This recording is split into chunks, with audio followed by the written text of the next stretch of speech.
Hello, I'm about to say something very controversial, but Pokemon ZA is a very fun game. And I know that is not at all what the internet is saying, and that's exactly why I wanted to come on here and say this. I find that being on the internet for a while, a very common thing happens when there's something that is in discussion that a lot of strongly opinionated people start bashing. All of a sudden, everybody starts bashing it. Now, I'm not trying to say that the hate towards Pokemon ZA is unjustified.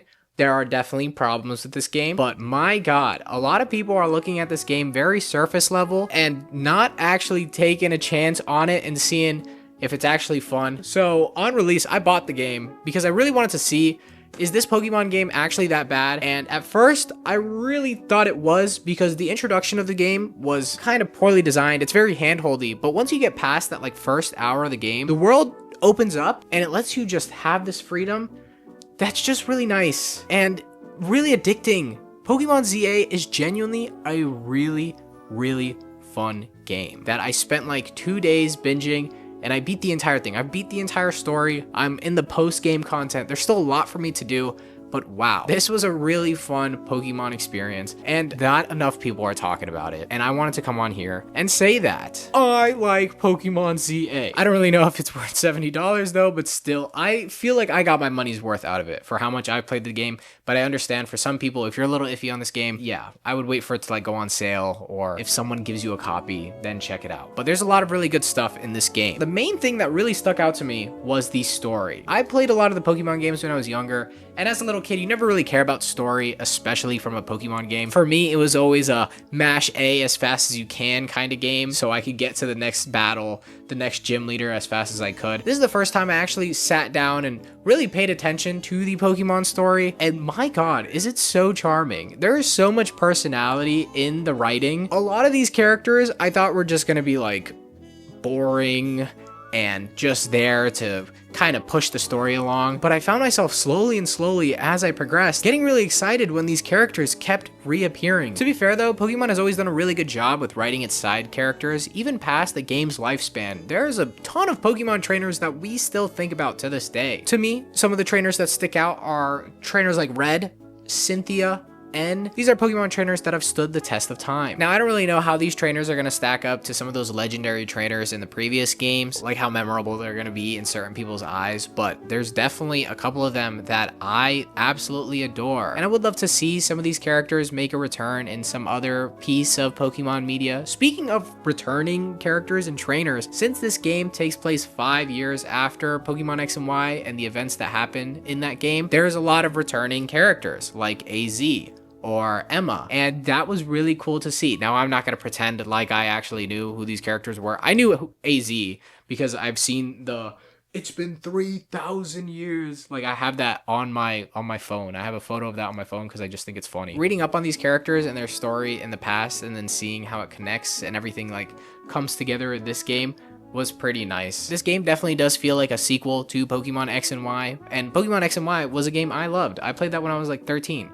And now I'm 23. So, wow. Another thing that makes a reappearance in this game is Mega Evolutions, and I think they're handled better than in the first game because you can have a team full of Mega Evolutions, and it makes sense. It makes sense to run a team like this. Now, I will say, they also kind of break the game in a lot of ways. Mega Evolutions, though they're super cool, not every single Pokemon has a Mega Evolution, which is fine. But this game kind of requires you to run Mega Evolutions in your team, and so that might make a lot of people's teams look pretty similar. You'd be really stupid to genuinely go through this entire game without Mega Evolutions. I actually don't even... it's definitely possible, but my god, this is going to be like a Dark Souls game if you're not running a Mega Evolution in your team. This game would be tough without those Pokemon, because they really do make a difference. You can see that as a criticism if you want. I love the Mega Evolution system. I think it's one of the best, newest features that Pokemon has added to one of their games. And it works very well paired up alongside the new version of the combat system. Pokemon has gotten rid of the old turn-based combat system and now put in this new combat system in its place. And I think it works very well. I actually kind of prefer it. I prefer it. It's definitely not as strategic, but I think it's a lot more engaging and a lot more fun. The new combat system made me enjoy every single combat scenario I got into, which in previous Pokemon games, there would be some times where I'm like, ugh, I don't really want to do this right now, man.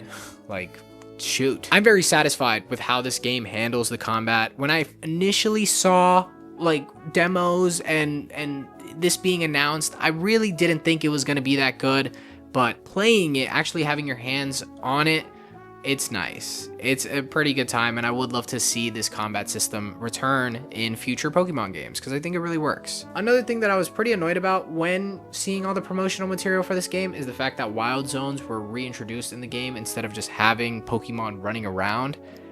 After playing this game, though, I am happy that we have Wild Zones and Pokemon aren't just running around. The city of Lumiose would feel so crowded and honestly unbearable to play through if we just had random Pokemon just all over the streets. I love that all the Pokemon are kind of contained in one specific area or in different specific areas for us to go and catch. In future Pokemon games, though, with a better map, yeah, 100% stop this Wild Zone stuff. We do want Pokemon and human beings kind of living in the world seamlessly. It doesn't make sense that Pokemon are just trapped in this Wild Zone, but for this game, I'll give it a pass. With the city map, it doesn't really work. Speaking of the city, I know that the city looks pretty bad, and it is. Like, it's not the most groundbreaking or amazing location we've ever had in one of these Pokemon games, but I think for what it's trying to do, it does work. The city of Lumiose feels very boring, but it has a playground full of stuff for you to do inside of it. There's a lot of side content, and the story utilizes the city quite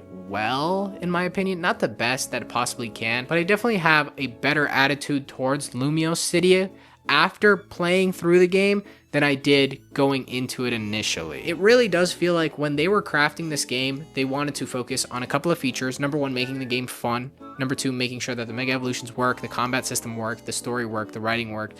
And then it kind of feels like the location and the setting itself was the afterthought. Like, that was the thing that they'll focus on later. Because honestly, the area and the location in this Pokemon game doesn't really matter as much as whether or not the people playing this game are actually having a fun time. But that's where all the criticism is going, that the game actually looks like trash, instead of anyone actually saying if the game is fun or not. The gameplay loop is also really engaging. Instead of having gym leaders that we need to battle, there's this rank up system where we go from rank Z all the way up to rank A. Now, at first, I thought this was kind of lame, but I think it's integrated very well into the story, and it's not like the central focus of the whole thing. It's just a nice guiding metric to get us excited to keep progressing. Because alongside getting to know these different side characters and battling them to rank up to get closer and closer to rank A, we're also doing these rogue Mega Evolution battles, which feel like boss battles in a Pokemon game, which is so crazy to say that we have boss battles in Pokemon games. I mean, I know that they have like the raid battles in the previous games. I never played those games. I decided to skip out on that generation. This is the first time I'm experiencing it, and I really did enjoy it. Some of these were actually tricky as well, which I didn't expect. And the reward for beating these is getting the Mega Stone for the respective Pokemon, which I adored. Something about this game is it made me want to catch them all.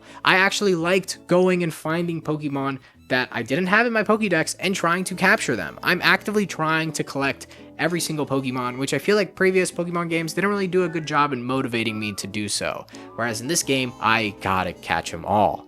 There's something so nice about it. We also have these nighttime battle zone areas where we get to battle enemy trainers. These are kind of a hit or miss for me. I feel like the game makes us spend a little too much time in these sections, more time than I would have liked, but it is still really fun. I liked sneaking up on unsuspecting trainers and fighting their Pokemon and beating them before they even knew what hit them. There's also a bunch of like story missions that we go on. Some of my favorites were when we went underground into the sewer area, or when we were working for this mob boss and trying to repay our debt. This was just random stuff that I didn't think was going to be in this Pokemon game, and yet it's here, and yet I loved it, and it made me like some of these side characters a lot more. Pokemon ZA is not a perfect game, and I'm not trying to come on here and say that Pokemon ZA is not the dream Pokemon game that I wanted. Like, there's definitely so much room for improvement, but it's not bad. It genuinely is fun, and after beating the game, which the ending section of the game is also awesome, I'm not going to talk about it because it's spoilers, but my god, I did not expect for the final boss to be what the final boss was. It's cool. It was so silly. It's just so silly. It's so stupid. I think this game is very charming. I think it's very funny. And I think it's just a good time. You can decide whether or not it's worth $70. I think it's a lot of money, but also I got my money's worth out of it. So I'm satisfied with my experience. If you're not, totally understandable. Don't just say Pokemon ZA is bad because of what the internet is saying. Subscribe and go watch some of my other videos. See ya.